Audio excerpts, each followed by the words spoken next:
Okay so तो अभी कुछ टाइम पहले या फिर कुछ मंथ्स पहले एक मूवी रिलीज हुई थी जिसका नेम है मूनफॉल। तो मैंने इसको देखा और मुझे मूवी ठीक ही लगी, इसलिए आज मैं इस पर बात करने जा रहा हूँ। ये आती है टोटली साइंस फिक्शन जॉनरा में, मतलब मेरा फेवरेट। एक तरीके से इसको डिजास्टर मूवी बोल सकते हो। मतलब एक लाइन में अगर मूवी का प्लॉट बताऊँ तो सिंपली अपने चंदा मामा रूठ जाते हैं और अपनी प्यारी गोल मटोल अर्थ के नज़दीक आने लगते हैं, जिससे ऑब्वियसली दुनिया में बवाल मचने लगता है। दुनिया की लंका लग रही होती है। मतलब इस मूवी के जो डायरेक्टर हैं उन्होंने इससे पहले काफ़ी तगड़ी तगड़ी डिजास्टर्स मूवी बना के रखी हैं, जैसे 2012 हो गई, इंडिपेंडेंस डे, गॉडजिला, ये सब। तो अब ये न्यू मूवी है, ठीक है। अगर आपने इसको नहीं देखा तो कोई बात नहीं, मैं स्टोरी एक्सप्लेनेशन दूंगा। और अगर आपने इसको देख रखा है तो आपके दिमाग में कुछ ना कुछ सवाल ज़रूर होंगे, जिसके जवाबों के लिए मैं हूँ यहाँ पर। So let's start and you all just have to sit down, keep calm and listen to मी।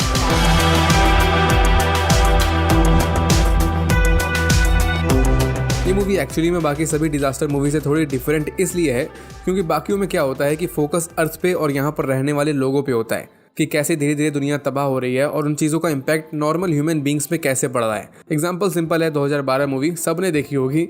सो इस मूवी में भी थोड़ा बहुत फोकस इन चीज़ों पे किया गया है, बट मेनली अपन को चांद के बारे में दिखाया गया है, वही अपने चंदा मामा। तो मूवी के स्टार्ट में अपने को 3 एस्ट्रोनॉट दिखाते हैं, Jocinda Fowler, Brian Harper and Rocky Marcus. ये टाइम होता है जनवरी 2011। ये तीनों स्पेस में एक सैटेलाइट रिपेयर करने के लिए गए होते हैं और तीनों बेस्ट फ्रेंड टाइप्स होते हैं। लेकिन इसी बीच में इन पे एक अजीब सी ब्लैक कलर की एंटिटी अटैक कर देती है। जोसिंडा ये तुरंत बेहोश हो जाती है इम्पैक्ट की वजह से, क्योंकि ये अकेली शिप के अंदर थी। बट बाकी दोनों मर्द, ये दोनों स्पेस में बाहर मटक रहे थे। इस वजह से इनमें से एक बंदा वो डायरेक्ट मर जाता है। दिखाया तो नहीं गया, बट वो स्पेस में गायब हो जाता है, तो मतलब समझो गया। लेकिन ब्रायन ये किसी तरह सर्वाइव कर जाता है और ये अकेले देखता है इस पूरे होते हुए कांड को। और फिर ये देखता है कि वो ब्लैक मटेरियल टाइप एंटिटी वो मून में एक बड़े से होल के अंदर चली जाती है, बस। तो ब्रायन किसी तरह मैनेज करके वापस से अर्थ पे लैंड करता है और यही एक इकलौता बंदा था जिसको उस पूरे कांड के बारे में पता था, क्योंकि जोसिंडा ये तो बेहोश हो गई थी और जो दूसरा वाला बंदा था वो तो चल बसा। तो ब्रायन जब वापस आके नासा वालों को सब बताता है कि कोई एलियन टाइप एंटिटी थी, बिल्कुल अलग थी, उसने इन लोगों पे अटैक किया था, तो ऑब्वियसली कोई भी इस पर बिलीव नहीं करता। सबको लगता है कि ससुरा फेंक रहा है और सब मान जाते हैं कि ब्रायन की ही कोई मिस्टेक थी जो ये छुपा रहा है और झूठ बोल रहा है। तो इस वजह से उसी टाइम पे ब्रायन से इसकी जॉब छीन ली जाती है और इसको नासा से भगा दिया जाता है, मतलब फायर कर दिया जाता है। और अब यहाँ से टाइम आगे जाता है, पूरे 10 साल बीत जाते हैं, मतलब 2021 आ जाता है। ब्रायन की लाइफ एज यूजुअल झंड होती है क्योंकि इसके रिस्पेक्ट और जॉब दोनों छीन ली गई थी इससे। तो ये किसी तरह बच्चों को पढ़ा के अपनी लाइफ चला रहा था। लेकिन अदर साइड में वो जोसिंडा, ब्रायन की दोस्त, ये नासा में डेप्यूटी डायरेक्टर बन गई होती है। मतलब इसका प्रमोशन हो चुका होता है और इसकी लाइफ मस्त चल रही होती है। लेकिन अब अपने को दिखाते हैं एक बंदा, केसी हाउसमैन। एक नॉर्मल बंदा ही होता है, बस स्पेस के बारे में बहुत ही ज़्यादा एक्साइटेड होता है और साथ में एक कॉन्स्पिरेसी थ्योरिस्ट होता है। लेकिन ये दुनिया से झूठ बोलता है और अपनी माँ से भी झूठ बोलता है कि ये नासा के लिए काम करता है। इसका बस ये सपना होता है कि ये कभी नासा के लिए काम करे। तो इसको अपन एक यूनिवर्सिटी में चोरी से घुसते हुए देखते हैं, जहाँ इसको बस मून का डेटा चाहिए होता है। और जब इसको वो डेटा मिलता है तब पता चलता है कि मून, जो सबको पता है कि वो एक ऑर्बिट पे चलता है और अर्थ के सराउंड में चक्कर लगाता है। मतलब स्कूल में सबने पढ़ा होगा, एक सर्कुलर पाथ होता है, उसी में मून चलता है। तो अब यहाँ पर क्या हो रहा होता है कि वो मून वो अपने पाथ को छोड़ के अर्थ की तरफ आ रहा होता है, अर्थ के पास आ रहा होता है। अब ये बहुत डेंजरस चीज़ होती है जिसकी डिस्कवरी सिर्फ केसी हाउसमैन ने करी होती है फिलहाल। और जैसे ही इसे ये पता चलता है तो ये तुरंत ट्राई भी करता है नासा वालों को कांटेक्ट करने का और उनको बताने का कि दुनिया के लगने वाले हैं। बट ये कांटेक्ट नहीं कर पाता, नॉर्मल बंदा होता है ये। लेकिन किसी तरह थोड़े टाइम बाद ह्यूस्टन में एक स्पेस सेंटर में साइंटिस्ट, इनको भी इस चीज़ के बारे में पता चल जाता है और फिर एक मीटिंग होती है जहाँ जोसिंडा को बुलाया जाता है और इसको प्रॉब्लम बताते हैं ये लोग, वही कि मून जो बिलियंस ईयर से अर्थ के चक्कर लगा रहा था, लेकिन अब अचानक से उसको पता नहीं क्या हुआ, उसकी ऑर्बिट का पाथ चेंज होने लगा है और वो अर्थ की तरफ आने लगा है। बोले तो धीरे धीरे शिफ्ट होने लगा है। और फिर नासा की पूरी टीम मिलकर ये भी पता लगा लेती है कि जिस स्पीड से मून अर्थ की तरफ आ रहा है तो टोटल 3 हफ्तों में वो आके यहाँ टकरा जाएगा और बोले तो दुनिया खत्म। तो ये काफ़ी दिल दहलाने वाली न्यूज़ होती है। तो ऑब्वियसली नासा वाले डिसाइड करते हैं कि इस न्यूज़ को पब्लिक नहीं करना चाहिए, मैं तो बवाल ही मचेगा और कुछ नहीं। लेकिन अदर साइड में केसी, इसको नासा से पहले ही पता चल गया था इसके बारे में। तो अब ये पहले ब्रायन से कांटेक्ट करने का ट्राई करता है क्योंकि उसको पता होता है कि वही एक बंदा होता है जो नासा से कांटेक्ट कर सकता है और इसकी थ्योरी समझ सकता है। और केसी ब्रायन से मिल के इसको सब बताता भी है, बट पहले ब्रायन इसकी बिल्कुल भी बातों पे बिलीव नहीं करता। तो लास्ट में किसी के पास कोई रास्ता नहीं होता, इसको दुनिया तक अपनी आवाज़ पहुंचाने के लिए सोशल मीडिया का सहारा लेना पड़ता है। मतलब ये इस पूरी न्यूज़ को पब्लिक कर देता है कि दुनिया के लगने वाले हैं। ये एकदम प्रूफ के साथ सब कुछ अपलोड करता है, जिस वजह से सब मान जाते हैं। और ये खबर सुन के एज एक्सपेक्टेड हर जगह कोहराम मच जाता है, क्योंकि दुनिया के बल्ले बल्ले होने वाले हैं। ये न्यूज़ सुन के ऑब्वियसली हर कोई पैनिक होने लगेगा। भंड लोगों को छोड़ के उनको कोई मतलब नहीं होता। तो लोग यहाँ पर भागने लगते हैं, लड़ाइयाँ होने लगती हैं, वॉर्स होने लगते हैं, क्राइम्स होने लगते हैं। तो इस सिचुएशन को हैंडल करने के लिए नासा वाले एक प्लान रिलीज़ करते हैं कि एक रॉकेट भेजेंगे स्पेस में प्रॉब्लम को फिक्स करने के लिए। तो कोई पैनिक होने की आवश्यकता ही नहीं है, ऐसी हर बड़ी प्रॉब्लम्स के लिए गवर्नमेंट करती है। तो अब नासा वाले ये 3 एस्ट्रोनॉट के साथ एक रॉकेट मून पे भेजते हैं। तो मून पे इन लोगों को बड़ा सा होल दिखता है, वही होल जो 10 साल पहले अपने को दिखाया गया था। तो अब ये एस्ट्रोनॉट चेक करते हैं कि आखिर वो होल कितना गहरा है। एक डिवाइस ये भेजते हैं उसके नीचे, जो लगभग 25 किलोमीटर तक अंदर चला जाता है। बहुत ज़्यादा होता है ये। लेकिन फिर तभी अगेन अपने को वो एलियन एंटिटी देखने को मिलती है, वो इसी होल के अंदर से निकलती है। और इस बार वो एंटिटी इन सभी एस्ट्रोनॉट को जान से मार डालती है, मतलब लिटरली जान से मारती है। और ये पूरा सीन लाइव नासा वाले देख भी रहे थे, जिससे इनकी रूह कांप जाती है, क्योंकि इन्होंने कभी भी नहीं सोचा था कि ऐसी चीज़ इनको देखने को मिलेगी। और एक्चुअली में वो चीज़ कोई क्रीपी एलियन टाइप नहीं लग रही होती, मतलब मशीन टाइप लग रही होती है, जिससे नासा वालों को लगता है कि वो किसी तरह का AI है, आर्टिफिशियल इंटेलिजेंस, क्योंकि वो अपने आप काम कर रहा होता है मैकेनिकल वे में। इसकी रियलिटी पे एकदम लास्ट में बात करेंगे, फिलहाल अर्थ की बात करते हैं थोड़ी। तो अब जैसे जैसे टाइम बीत रहा होता है, मून अर्थ की तरफ आ रहा होता है, और इस वजह से मून की ग्रेविटेशनल फोर्स की वजह से अर्थ पे डिफरेंट प्रॉब्लम्स आने लगती हैं, जैसे सुनामी आने लगती है, अर्थक्वेक्स आने लगते हैं, क्योंकि नेचर ऑफ लॉ पूरा डिसबैलेंस हो गया होता है। तो अब इन सारी चीज़ों से, न्यूज़ से ब्रायन को भी पता चल जाता है कि वो केसी बंदा वो गलत नहीं था, वो सही था। तो ये उससे फिर से मिलने जाता है, और यहाँ पर एक कॉन्सेप्ट निकल के आता है, एक थ्योरी निकल के आती है, जिसको बोला जाता है the hollow moon conspiracy theory. Actually में एकदम रियल लाइफ थ्योरी है, मतलब अभी भी अपनी रियल दुनिया में भी इस चीज़ को लेकर विद्वानों में मतभेद है। तो बेसिकली इसमें सीन क्या होता है कि लोगों का मानना है, और सेम टाइम में बहुत से साइंटिस्ट भी इस थ्योरी पे बिलीव करते हैं कि मून जो है वो अंदर से हॉलो है, मतलब बोले तो उसके अंदर कुछ है नहीं, खाली डब्बा, ऐसा माना जाता है। बोलते हैं कि मून एक डेथ स्टार जैसा है, इसके अंदर कुछ तगड़ी लेवल वाली मिस्ट्री है जो अपने को नहीं पता। इवन हो सकता है कि मून को आर्टिफिशियली वे में अलग से बनाया गया हो, जिसको हम ह्यूमंस ने तो नहीं बनाया, तो मे बी उसको एलियंस ने बनाया हो। जी हाँ, ऐसे ही थ्योरी होती है। और साइंटिफिक वे में भी बोलते हैं कि मून का जो मून क्वैक होता है, जैसे अपनी अर्थ में अर्थ क्वैक होता है, वो डिफरेंट वे में वर्क करता है। बट स्टिल ये थ्योरी प्रूवन नहीं है, सिर्फ कॉन्स्पिरेसी थ्योरी ही है। बाकी ज़्यादा डिटेल में और बात नहीं करते हैं। बस इस मूवी में इस थ्योरी से डायरेक्ट इंस्पिरेशन ली गई है। यहाँ पर केसी हाउसमैन, जो काफ़ी दिमाग वाला बंदा होता है, तो इसका मानना होता है कि मून ये अंदर से हॉलो तो है, बट ये एक तरीके से लूनार सुपर स्ट्रक्चर है। सरल भाषा में केसी का भी वही मानना होता है कि मून ये कोई नेचुरल वे में नहीं बना, इसको अलग से बनाया गया है, जो एलियंस ने बनाया है, और इसको फिर जानबूझ के अर्थ से कनेक्ट कर दिया गया है। इसकी थ्योरी ऐसी ही कुछ होती है। मीनवाइल अब इस साइड जोसिंडा, इसको न्यू क्रू की ज़रूरत होती है, तो इसको बेसिकली हेल्प चाहिए होती है। तो ऑब्वियसली जब इन लोगों ने उस बड़े से एंटिटी को देख लिया होता है, तो एक ही बंदे का नेम इनको याद आता है, ब्रायन का, क्योंकि 10 साल पहले इसने भी इसी चीज़ के बारे में बताया था। तब तो किसी ने इस पर बिलीव नहीं किया था, बट अब इनकी खोपड़ी में बात घुसती है, तो इसलिए अब स्पेशली ब्रायन को शान और इज्जत के साथ वापस से नासा में लाया जाता है। और ये अपने साथ केसी को भी लपेट लेता है, क्योंकि वो बंदा भले ही देखने में ना लगता हो, बट होता बहुत चंट है। तो अब यहाँ पर नासा का प्लान ए वो तो पूरी तरह डिस्ट्रॉय हो चुका होता है, मतलब वो शिप जो गई थी पहले वो इनका प्लान ए था, बट स्टिल इनको कुछ ना कुछ तो करना ही होता है। एक्चुअली में नासा वाले तो पतली गली देख के निकल लिए थे, मतलब जितने भी मेन हेड थे यहाँ पर, क्योंकि दुनिया के बल्ले बल्ले हो रही होती है, तो सभी ह्यूमंस भागने की तैयारी कर रहे होते हैं। कोई बंकर्स में जा रहा होता है, कोई कहीं और जा रहा होता है, अमीर के और बड़े बड़े प्लान्स होते हैं, और गरीब बेचारे वो तो मर ही रहे होते हैं। एज यूजुअल, कोई नई बात नहीं है। तो यही सब चल रहा होता है, बट जोसिंडा ये हार नहीं मानती। इसको अपनी जॉब बहुत ज़्यादा पसंद होती है, तो ये अपनी जॉब को सीरियसली लेती है और प्लान बी बनाती है, जिसमें ये और ब्रायन और साथ में केसी, ये तीनों चांद पे जाएंगे और गायतोंडे से मिलेंगे। केसी को ये ज़बरदस्ती बटोर लेते हैं, क्योंकि कोई और था नहीं यहाँ पर, और इसी बहाने केसी का सपना भी पूरा हो जाता है। ये फाइनली नासा के अंडर काम कर रहा होता है, जो इसकी पैदाइशी ड्रीम जॉब थी। तो अब इस पॉइंट तक अपन साफ देख सकते होते हैं कि मून, चंदा मामा, ये लिटरली अर्थ के बहुत ज़्यादा क्लोज आ चुका होता है। याद होगा सिर्फ 3 हफ्ते ही थे इनके पास, तो अब ये डेडलाइन आ चुकी होती है।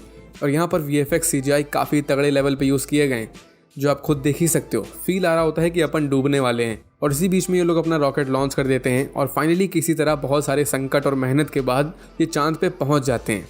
अब यहाँ पर इस सीन के पहले अपने को एक सीक्रेट रिवील होते हुए दिखाया गया था, जहाँ अपने को और जोसिंडा को पता चला था कि नासा को ये पूरी एंटिटी वाला सीन बहुत पहले से पता था। आर्काइव में जोसिंडा जब जाती है तो उसको वहाँ पर एक फुटेज देखने को मिलती है, जो कि 1969 की होती है, मतलब कतई बहुत पुरानी फुटेज। इस फुटेज में अपन वही सेम एंटिटी देख सकते हैं जो हमें अब दिखी है। तो इसका मतलब नासा वालों को ये चीज़ 1969 से ही पता थी। सिंपली उन लोगों ने सच को, इस फुटेज को दफन कर दिया था। किसी भी बंदे को अलाउ नहीं था इस फुटेज को देखना। अब मूवी में रीज़न तो बताया नहीं गया है कि आखिर नासा वालों ने ऐसा क्यों किया, चीज़ों को हाइड क्यों किया, बट यहाँ पर अपन एज्यूम कर सकते हैं कि ऐसा इसीलिए किया गया होगा ताकि पब्लिक पैनिक ना हो। और ये भी है कि नासा वालों को घंटा कोई आइडिया भी नहीं होगा कि आखिर ये चीज़ है तो है क्या, उनके पास कोई आंसर्स ही नहीं थे, तो इसी वजह से उन्होंने क्वेश्चंस को ही दफन कर दिया। बट उस टाइम इन लोगों ने एक वेपन तैयार कर ली थी, प्रोटोटाइप बना लिया था, एक तरीके से बॉम्ब था ये, जिसमें नासा वालों का प्लान था कि ये उस ब्लैक एंटिटी को जाके उड़ा देंगे।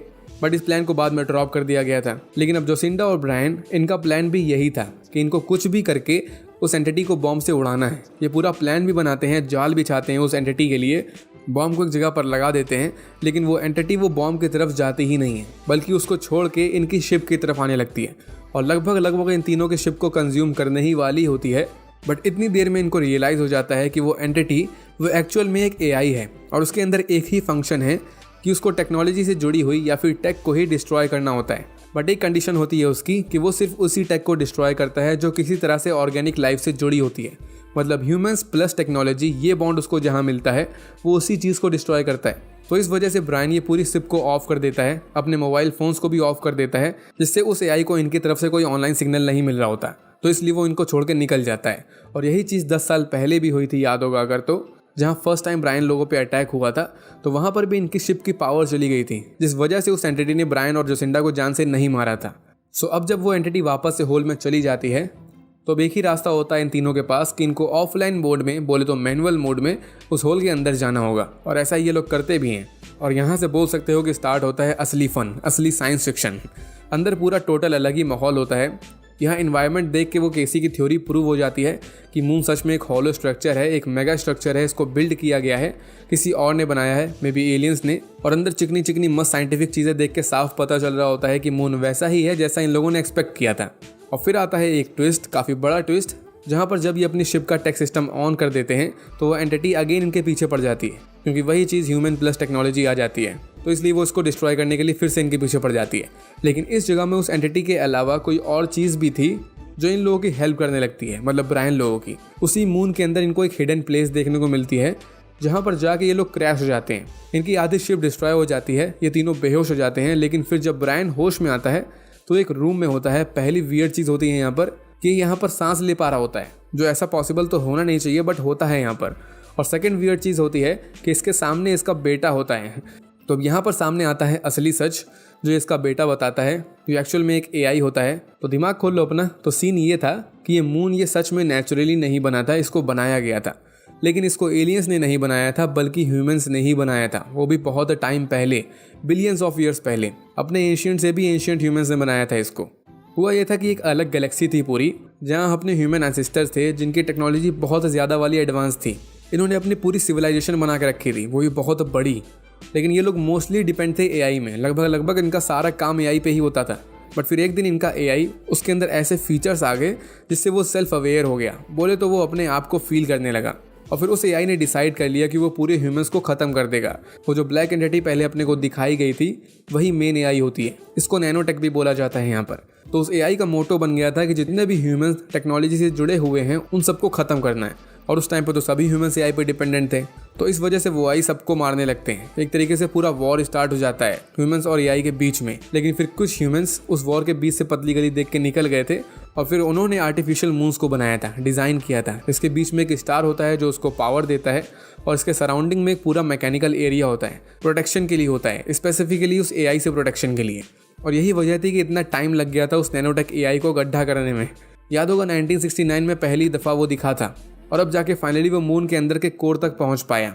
और जब इसने मून के अंदर के स्टार को कैप्चर कर लिया, इसी वजह से मून अपनी ऑर्बिट चेंज करने लगा। मतलब उस मून का जो मेन फंक्शन था, वो उस एंटिटी की वजह से उसने सही तरह से काम करना बंद कर दिया था। और ह्यूमन एंसेस्टर्स ने मून को इसलिए बनाया था ताकि वो अदर गैलेक्सीज में जाके फिर और ह्यूमन लाइफ्स को क्रिएट कर सकेंगे। ह्यूमन एंसेस्टर्स जानते थे कि इनकी खुद के गैलेक्सी के तो लग चुके हैं अच्छे वाले, तो ये ह्यूमंस का इवोल्यूशन ना रुके, इसलिए उन लोगों ने ढेर सारे मून को डिज़ाइन किया था। लेकिन उनमें से सिर्फ एक ही मून सर्वाइव कर पाया था, बाकी सबको डिस्ट्रॉय कर दिया था उस नैनोटेक AI ने। और इस सिंगल मून से अपनी पूरी अर्थ बनी थी, और फिर अर्थ पे जाके लाइफ क्रिएट हुई थी, मतलब DNA बना था। तो ये था पूरा सच इस मून के बारे में और अपनी अर्थ के बारे में। और ये चीज़ जान के ब्रायन का दिमाग ख़राब हो जाता है। लेकिन इसके बाद यहाँ का सिस्टम इसका दिमाग और ख़राब करता है। ये सिस्टम यहाँ पर आए हुए लोगों के ब्रेन को एनालाइज करता है, उनकी मेमोरीज तक देख सकता है, इसी वजह से ब्रायन के सामने वो एआई का बेटा बन के आया था। तो अब यहाँ का जो हिडन प्लेस वाला एआई है वो डायरेक्ट ह्यूमन एंसेस्टर्स के हिसाब से ही बना होगा। इसको अच्छा एआई बोल सकते हो, गुड एआई। इन तीनों की हेल्प करता है इस बुरे एआई को हराने के लिए, ताकि वो अपने मून को बचा सके। इनकी टेक्नोलॉजी इतनी ज़्यादा एडवांस होती है कि इनकी पूरी शिप जो डिस्ट्रॉय हो गई थी फर्स्ट प्लेस पे, वो पूरी तरह रिपेयर हो जाती है with extra features and weapons. आय हाय। और फिर यहाँ स्टार्ट हो जाता है टॉम एंड जेरी मतलब आगे शिप होती है इनकी और पीछे वो एंटिटी लगी होती है। और ब्रायन ये अपने साथियों को बताता तो नहीं है, बट इसका प्लान यही होता है कि ये अपना सेक्रीफाइस करने वाला होता है उस बॉम्ब का यूज़ करके। बट लास्ट में केसी ये ब्रायन की जगह अपना उस मिनी शिप में कूद जाता है उस बॉम्ब के साथ और उस एआई को कम्प्लीटली डिस्ट्रॉय कर देता है। और ऑब्वियसली उसके साथ ही साथ अपना खुद भी मर जाता है। और जैसे ये एआई डिस्ट्रॉय होता है, मून वापस से अपने ओरिजिनल ऑर्बिट में आने लगता है। सिंपल वे में इसको पुट करें तो मून के अंदर एक वायरस आ गया था जिस वजह से वो मेल फंक्शन करने लगा था, बट अब वायरस जा चुका है तो मून वापस से सही होने लगता है। यहाँ क्वेश्चन तो आता है कि आखिर ब्रायन की जगह केसी ने अपना सेक्रीफाइस क्यों किया। तो इसका आंसर बेसिकली एकदम सिंपल है, इट्स हिज चॉइस। वो बंदा जेन्युइन बंदा था, उसका सपना था नासा के अंडर काम करना और अपनी मॉम को प्राउड फील कराना, जो पूरा हो चुका था। उसने अपनी जान जानबूझ के दी ताकि जोसिंडा और ब्रायन सर्वाइव कर सकें। और अगर उसकी पूरी लाइफ के बारे में बात करो तो वो अपनी लाइफ से डिसअपॉइंटेड था। वो जैसा करना चाहता था वो कभी वैसा कर नहीं पाता था और इसी वजह से वो अपनी माँ से झूठ बोलता था कि वो नासा के लिए काम करता है, वो एक डॉक्टर है। बट एक्चुअली में दुनिया की नज़रों में वो कुछ भी नहीं था, सिर्फ एक कॉन्स्पिरेसी थ्योरीज था। तो इस वजह से अब यहाँ पर मौका मिलता है केसी को अपनी इमेज अच्छी करने का। तो अब जब इसने अपना सेक्रीफाइस कर दिया तो अब समझ जाओ कि इसकी हिस्ट्री तो बन गई, वो भी अच्छी वाली ही। इसकी पूरी लेगेसी बन गई, हॉल ऑफ फेम में नाम आएगा बंदे का। एनीवे, तो इतना सब जो हम सबको मून के बारे में दिखाया गया, तो सेम टाइम में अर्थ का भी कुछ सिनेरियो दिखाया गया था अपने को। बट वो सब देखने में तो मज़ा आती है। और जैसा मैंने स्टार्ट में ही बोला था कि ये मूवी सिर्फ इसी जगह पे मात खाती है कि इसने अर्थ पे ज़्यादा फोकस नहीं किया। जितना भी किया वो मेरे को अननेसेसरी लगा। हाँ माना सीन्स तो अच्छे थे बट ज़्यादा स्टोरी पे फिट नहीं बैठ रहे थे। यहाँ पर ये लोग सिर्फ चांद के पीछे ही लगे रहे, लेकिन ये चीज़ भी है कि वही मेन मिस्ट्री होती है तो चलता है यहाँ पर। खैर, यहाँ आती है मूवी की एंडिंग, जहाँ अर्थ में सब कुछ सही होने लगता है धीरे धीरे। बट फिर दिखाते हैं अपने को मून को और उसी प्लेस को जहाँ पर पहले ब्रायन था और उसके सामने उसका बेटा था एज एन एआई। तो अब यहाँ पर केसी होता है, बट अपन सबको तो पता है कि ये तो मर चुका होता है। तो हमें पहले पता चला था कि यहाँ की टेक्नोलॉजी ये ह्यूमन कॉन्शियसनेस एंड मेमोरी पे कंट्रोल कर सकती है। तो केसी के मरने से जस्ट सेकंड पहले ही उसके पूरे ब्रेन की कॉपी कर ली गई थी और उसको कॉपी पेस्ट करके एक प्रॉपर एआई बना दिया गया था। बोल सकते हो कि अपना केसी यहाँ जिंदा तो होता है बट सेम टाइम पे ये मर चुका होता है। इसके पास कोई ह्यूमन बॉडी नहीं होती, बस इसकी कॉन्शियसनेस अलाइव होती है। और इसके सामने इसकी मॉम आती हैं। अगेन इसकी मेमोरीज से ऐसा पॉसिबल होता है, लिटरली में इसकी मॉम नहीं आती। लेकिन फिर आता है सबसे वियर्ड पार्ट, जहाँ इसकी मॉम बोले तो ये मून मेगा स्ट्रक्चर ये केसी से बोलता है हमें शुरू करना चाहिए। तो केसी का बोलना होता है कि क्या शुरू करना चाहिए चिचा, और बूम बाबा बूम, यहाँ से मूवी एंड हो जाती है। तो अब एंड से एक ही चीज़ समझ में आ रही होती है कि पिक्चर अभी बाकी है मेरे दोस्त। उस लास्ट वाले क्रीपी डायलॉग से शायद हो सकता है कि वो अपने एंसेस्टर्स ह्यूमंस बहुत ज़्यादा काइंड या सुशील नहीं होंगे, मे बी वो ईविल टाइप होंगे, या फिर उन्होंने जिस तरह का एआई बनाया था और मून पे छोड़ दिया था वो थोड़ा ईविल होगा। ऐसा भी हो सकता है जैसा केसी के साथ हुआ, उन्होंने अपनी कॉन्शियसनेस को भी सेव करके रखा हो, जैसे यहाँ पर केसी के साथ हुआ। ये मर तो चुका है बट स्टिल अलाइव है। और थ्योरीज के हिसाब से ये चीज़ भी है कि शायद अपने एंसेस्टर्स के अपनी अर्थ को लेकर कुछ बड़े बुरे प्लान्स हो सकते हैं। पर अब जो भी होगा वो फ्यूचर में ही पता चलेगा। मूवी तो यहाँ पर पूरी तरह एंड हो जाती है। सेकंड पार्ट फिलहाल तो कंफर्म नहीं है, बट अगर फ्यूचर में कभी भी मूवी आई और मैं जिंदा रहा तो वीडियो भी आ जाएगी। तो इस वीडियो के लिए इतना ही। अपने थॉट्स, अपना ज्ञान कमेंट बॉक्स में जरूर डाल देना। वीडियोस पसंद आई हो तो लाइक एंड शेयर जरूर कर देना। तो मिलते हैं नेक्स्ट वीडियो में, तब तक के लिए stay tuned and bye bye.